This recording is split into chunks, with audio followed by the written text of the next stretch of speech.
सन्नी हजारी के उम्मीदवार बनने के बाद यहाँ टक्कर समाप्त है। कहना चाहते टक्कर में नहीं है सामवी टक्कर चौधरी। नहीं है। लेकिन चिराग पासवान की पार्टी से उनको टिकट मिला सर। चिराग- बिहार फर्स्ट, बिहारी फर्स्ट का नारा देते हैं। अच्छा, बिहार फर्स्ट, बिहारी फर्स्ट कि परिवार फर्स्ट, पैसा फर्स्ट, क्या है ये तो उनसे आप पूछिए। किसको उन्होंने उम्मीदवार बनाया? अपने उन कार्यकर्ताओं को उम्मीदवार बनाया जो जिसने चिराग पासवान को नेता बनाने का काम किया। आज वह खगड़िया का उम्मीदवार कौन व्यक्ति है?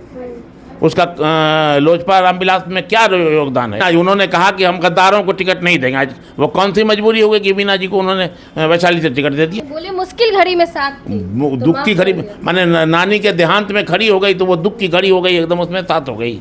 इसे राजनीति होती है क्या? कुछ तो खासियत होगी सर, तभी तो चिराग पासवान टिकट दिए हैं। पर्दे के पीछे की क्या बात है ये बोलने की नहीं है। जदयू के नेता की बेटी को टिकट देने का कि क्या मजबूरी उनको हुई? जिस जदयू को इन्होंने 2020 के चुनाव में धूल चटाने का काम किया, आज उसके एक नेता की बेटी को इन्होंने टिकट दिया। इसके पर्दे के पीछे कौन सी कहानी है? समस्तीपुर लोकसभा क्षेत्र में है और समस्तीपुर में इस बार कांग्रेस को मिला है समस्तीपुर लोकसभा क्षेत्र। और कांग्रेस की तरफ से सन्नी हजारी जी को टिकट दिया गया है। हमारे साथ बातचीत करने के लिए कांग्रेस के जिला अध्यक्ष अबू तमीम जी हैं, इनसे जानेंगे क्या लगता है सर। एक तरफ सन्नी हजारी जी हैं, वो दूसरी तरफ है सामवी चौधरी जो कि अशोक चौधरी जी की बेटी हैं। जी, यह चुनाव हम लोग आधा चुनाव ऐसे ही जीत गए कि उनका बाहरी उम्मीदवार है और हमारा स्थानीय उम्मीदवार है। अच्छा, यहाँ भी स्थानीय बाहरी का मुद्दा है सर। निश्चित रूप से है। और सन ऑफ सॉइल को हमने उम्मीदवार बनाया है। बहुत मजबूत उम्मीदवार हमने दिया है, ज़मीनी सतह का दिया है। और मैं समझता हूँ कि अब इनके उम्मीदवार बनने के बाद शायद समस्तीपुर में कंटेस्ट समाप्त हो चुका है। फिर चिराग पासवान की ओर से कहा जा रहा है कि सामवी चौधरी जो है वो समाज सेवा करती हैं, समस्तीपुर के लिए उनसे बेहतर कोई विकल्प नहीं है। कौन सी समाज सेवा उन्होंने किया है अभी, इसकी सूची ज़रा उनसे मांग लीजिए। अभी तो वो राजनीति में आके खड़ी हुई हैं। उनका कोई इसके पहले का किसी क्षेत्र में अगर कहीं कोई समाज सेवा का योगदान हो तो आप हमको बता दीजिए। और प्रश्न यह है कि साहब दलितों की सीट है, वो जैसा अपने को कहती हैं किशोर कुणाल जी की हम बहू हैं, तो ये तो दलितों पर अत्याचार भी है ना कि साहब दलित।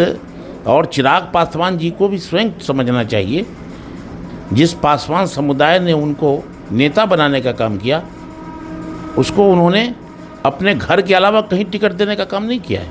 कुछ तो खासियत होगी सर, तभी तो चिराग पासवान टिकट दिए हैं। अब क्या खासियत होगी ये तो पर्दे के पीछे की क्या बात है ये बोलने की नहीं है। लेकिन बाकी बात आप लोग भी समझते हैं कि क्या खासियत है, किस खासियत के आधार पर टिकट दिया गया है। जनता आरोप लगा रही थी सर कि टिकट बेचे हैं, टिकट बेच के दिए। अब संभावना ऐसी हो सकती है, लग रहा है ऐसा होगा। ऐसा हो सकती है संभावना, इससे इनकार नहीं किया जा सकता है। यह तो चिराग पासवान ही बता सकते हैं कि उन्होंने बेचा कि नहीं बेचा है। और अशोक चौधरी जी जदयू के नेता की बेटी को टिकट देने का कि क्या मजबूरी उनको हुई?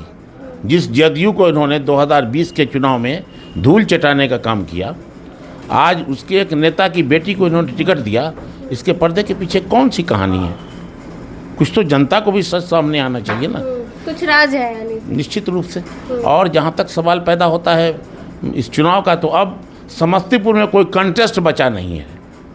इससे पहले चिराग पासवान के भाई प्रिंस पासवान थे यहाँ के सांसद। प्रिंस पासवान थे, उनके पहले उनके चचा थे रामचंद्र पासवान यहाँ से सांसद थे।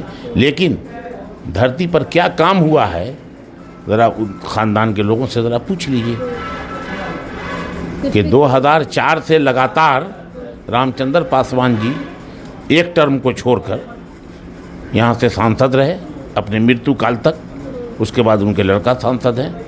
लेकिन कौन सा विकास का काम इस धरती पर हुआ है बता दें हमको। कोई विकास का काम कोई विकास का काम नहीं हुआ है। जेडीयू के आज जनता त्राहिमाम कर रही है। आज भ्रष्टाचार का बोलबाला है। एक ब्लॉक में चपरासी मोहर देने के लिए भी 100 रुपये का डिमांड करता है। अब वहाँ के पदाधिकारी का क्या डिमांड होगा आप अंदाज कर सकते हैं। जनता यानी बदलाव चाहती है समस्तीपुर। जनता निश्चित रूप से सिर्फ समस्तीपुर में बदलाव नहीं चाहती है, संपूर्ण बिहार में बदलाव चाहती है, संपूर्ण देश में बदलाव चाहती है। और आप 4 जून को देखेंगी कि मोदी का फंसाने में कहीं नाम नहीं रहेगा। पर 400 पार का नारा दिया जा रहा है। 150 अगर पार कर जाएं तो बड़ी बात होगी। पर मोदी जी तो आके कहते हैं हम तो जीते हुए हैं, बस ऐसे ही जनता के बीच जा रहे हैं। भाई वो तो बंगाल में भी जीते हुए थे, 200 पार हो रहा था। वो तो हरियाणा में भी जीत के 90 पार हो रहे थे, 75 पार। क्या हो गया? बोल देने से किसी के कोई सीट नहीं हो जाती है। तब तो फिर इलेक्शन की क्या आवश्यकता है? 400 पार उनको गिनती करके सर्टिफिकेट दे दिया जाए। जेडीयू के जो मंत्री अशोक चौधरी कांग्रेस में भी रह चुके हैं सर। निश्चित थे। कैसे, मतलब उनकी बेटी अब सामने होगी, कैसे टक्कर होगी? क्यों? टक्कर तो समाप्त है यहाँ।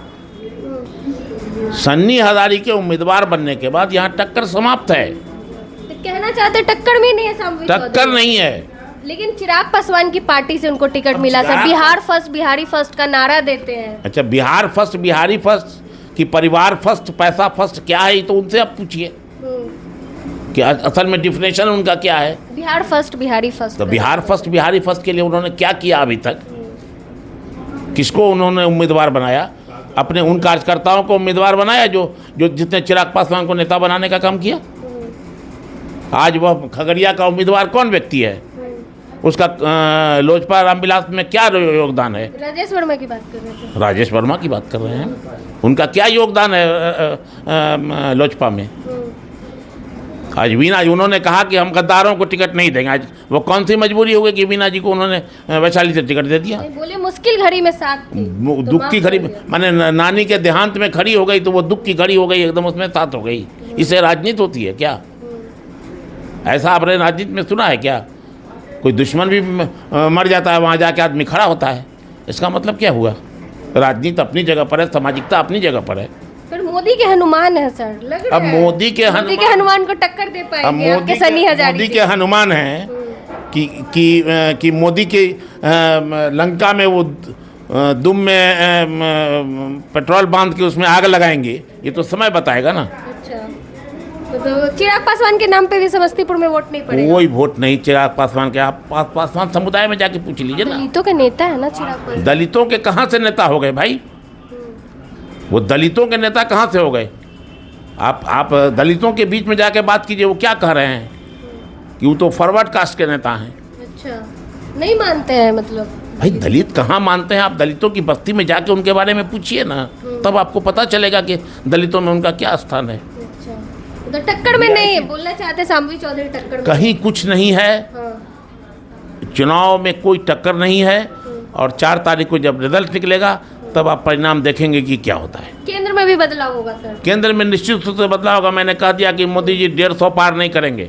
चलिए, 150 पार का भी आंकड़ा पार नहीं होगा, जबकि एनडीए की तरफ से नरेंद्र मोदी की तरफ से कहा जा रहा है कि 400 पार, अब की बार 400 पार। अब जनता बताएगी कि जनता को बदलाव चाहिए या नरेंद्र मोदी फिर से जीत के हैट्रिक लगाएंगे। धन्यवाद।